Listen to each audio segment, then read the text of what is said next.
Assalamualaikum, jumpa lagi Football United ringan amatiran ala gua. Kali ini gua masih di depan Johan Cruyff Arena Amsterdam, kandang stadion kebanggaan dari klub Ajax Amsterdam. Tapi gua nggak mau bahas soal Ajax ya, walaupun ya nanti by the way Ajax ini mau main ya menghadapi Sporting Lisbon. Cuman tidak boleh disaksikan karena aturan dari pemerintah Belanda. Gua nggak mau bahas itu ya, gua mau bahas soal Manchester United seperti biasa, yaitu adalah gue pingin bahas 3 pemain yang menurut gue ini akan semakin berkembang lagi di tangan seorang Ralf Rangnick. Kalau melihat dari permainan Manchester United, bagaimana sistem yang ingin diterapkan dari Ralf Rangnick ini kepada Manchester United, mengaca pada pertandingan pertama menghadapi Crystal Palace di Old Trafford, di mana Manchester United tampil berbeda, tampil atraktif, determinasi cukup tinggi. Sistem terlihat berbeda, formasi pun juga demikian ya. Jadi gue melihat ada paling tidak 3 pemain yang berpeluang semakin bersinar lagi di tangan Ralf Rangnick. Langsung aja, pemain pertama yang gue perkirakan adalah seorang Cristiano Ronaldo. Kenapa?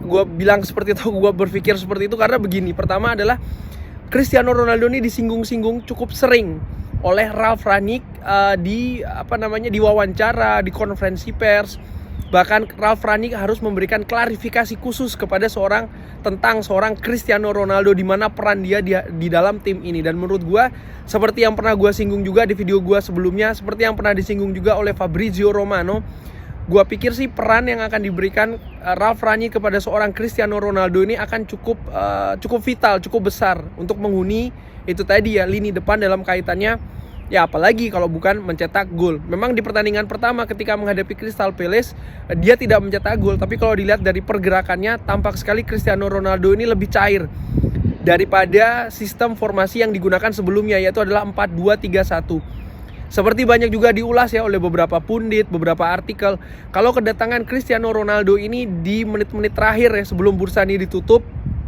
dengan dramanya pastinya ya, sebelum ya tadinya ingin didatangkan oleh Manchester City ya kan, lalu kita berhasil merebutnya dan berhasil. Ini kan memberikan masalah dalam tanda kutip ya. Banyak juga diulas dan dibahas bagaimana Ole Gunnar Solskjaer yang sudah punya sistem seperti musim sebelumnya harus diadaptasi lagi. Dan ini kan juga menjadi tantangan bagi seorang Ralf Rangnick ketika datang ke Manchester United, bagaimana dia harus bisa memanfaatkan Cristiano Ronaldo ini. Dan so far kalau dilihat dari satu pertandingan ya, dan juga dari pemaparan Ralf Rangnick ini di wawancara-wawancara sebelumnya, memang dia ini akan memberikan porsi tertentu kepada seorang Cristiano Ronaldo. Dia pun juga bilang kan kalau dia ini datang akan membuat sistem sesuai dengan pemain yang ada, bukan sebaliknya, kurang lebih demikian. Nah, jadi menurut gua Cristiano Ronaldo akan semakin berkembang lagi, dan kita tahu ya bagaimana kualitas individu seorang Cristiano Ronaldo, baik walaupun usianya 36 tahun tapi tetap menjadi goal scoring machine. So far jadi top score di Manchester United bagi tim Manchester United ya, di semua ajang kompetisi. Lalu yang kedua, gua pikir yang akan berkembang yaitu adalah seorang Jadon Sancho. Jadon Sancho, pemain muda potensial Inggris ini, pemain yang didatangkan dengan cukup mahal dan juga drama dari Borussia Dortmund.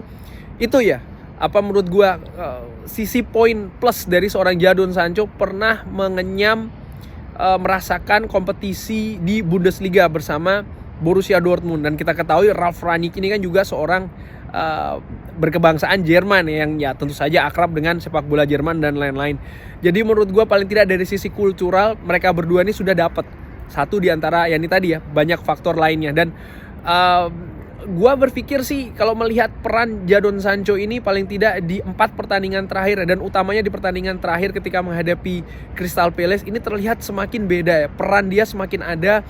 Dan ini meningkatkan paling tidak dari sisi mental ya, bagaimana dia ini semakin percaya diri sekarang untuk bermain, tidak lagi terlihat bingung. Seperti gue bahas juga di video-video gue sebelumnya, gue percaya sebenarnya seorang Jadon Sancho ini memang pemain dengan kualitas individu yang cukup bagus.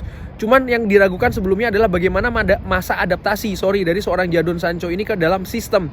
Dan itu pada saat itu memang plus dengan kedatangan seorang Cristiano Ronaldo ini, di artikel yang gue baca ya, atau juga beberapa berita yang lainnya, ulasan-ulasan ini memberikan semacam kayak kesulitan bagi Jadon Sancho untuk ditempatkan di posisi mana. Dan menurut gue dengan formasi yang baru itu sudah semakin jelas di mana dia akan ditempatkan. Dan ya kalau kita lihat dari penampilannya di pertandingan terakhir, bagaimana dia tampil cukup cukup meyakinkan, kurang lebih demikian. Dan gue percaya kedepannya dia akan memiliki waktu lebih banyak lagi dan kontribusi yang akan lebih besar lagi kepada Manchester United. Pemain yang akan semakin berkembang, siapa lagi kalau bukan pemain nomor 17, Fred. Di 4 pertandingan terakhir luar biasa, 3 di tangan Michael Carrick.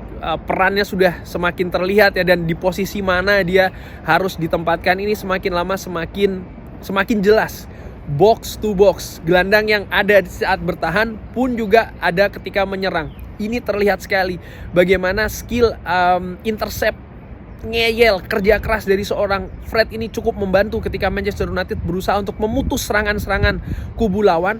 Juga kejelian dia ketika dia melakukan overlap atau masuk ke dalam sepertiga pertahanan terakhir. Dia bisa dengan cerdas, dengan cerdik melihat peluang-peluang tersebut ya. Ketika menghadapi Arsenal terlihat di situ bagaimana dia bisa dengan bagus ya, 2 kali dia masuk ke dalam kotak penalti, memberikan assist, dan juga ketika dijegal oleh Odegaard, dia dengan cerdik itu tadi ya, melihat celah, dia bisa memanfaatkan itu, dia masuk melakukan penetrasi, mencari solusi dari kebuntuan atau kesulitan Manchester United ketika membongkar pertahanan dari tim lawan.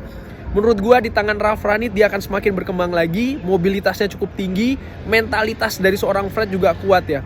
Ada satu pemain bonus sih yang gua harapkan ya bisa berkembang, siapa lagi kalau bukan pemain dari Ajax, Donny van de Beek, pemain Belanda juga ya. Karena gue tetap berpikir dan gue percaya ya, dengan profesionalisme yang bagus, mentalitas yang bagus, kerja keras juga dia oke, attitude dia juga oke, skill yang menurut gue juga cukup bagus sebenarnya. Dan ya ini tadi, ini kesempatan benar bagi Donny van de Beek untuk menunjukkan kepada manajer baru Ralf Rangnick bahwasanya dia juga mampu, dia juga bisa dimainkan. Tentu saja dengan skema yang berbeda ya. Nah ini yang unik nih, dengan hadirnya Ralf Rangnick di formasi 4-2-2-2, gue sekarang berpikir Donny van de Beek bisa kembali lagi ke perannya nomor 10 ketika dulu bermain di Ajax ya. Yang sebelumnya di formasi 4-2-3-1, gue ringan amatiran berpikir dia akan lebih cocok di peran nomor 6 atau nomor 8. Tapi dengan 4-2-2-2 dia bisa bermain lagi di peran nomor 10, tentunya yang berbeda dengan 4-2-3-1 ya. Tapi ya dengan mobilitasnya dia yang tinggi, work rate-nya dia yang bagus juga, ini akan menjadi sesuatu yang berbeda bagi Donny van de Beek. Kalau dia ini tadi ya, melihat ini peluang, dia menunjukkan usaha yang lebih, dan gue yakin dia sangat ingin untuk bisa menembus tim utama Manchester United. Dan ya, gue berharap mudah-mudahan dia bisa melakukannya. Kurang lebih demikian, thanks for watching. Maaf kalau seandainya banyak gangguan ya, karena ini gue ngambilnya juga outdoor dan juga ya ala kadarnya. Jangan lupa like, subscribe, dan sholat seperti biasa. Wassalamualaikum warahmatullahi wabarakatuh.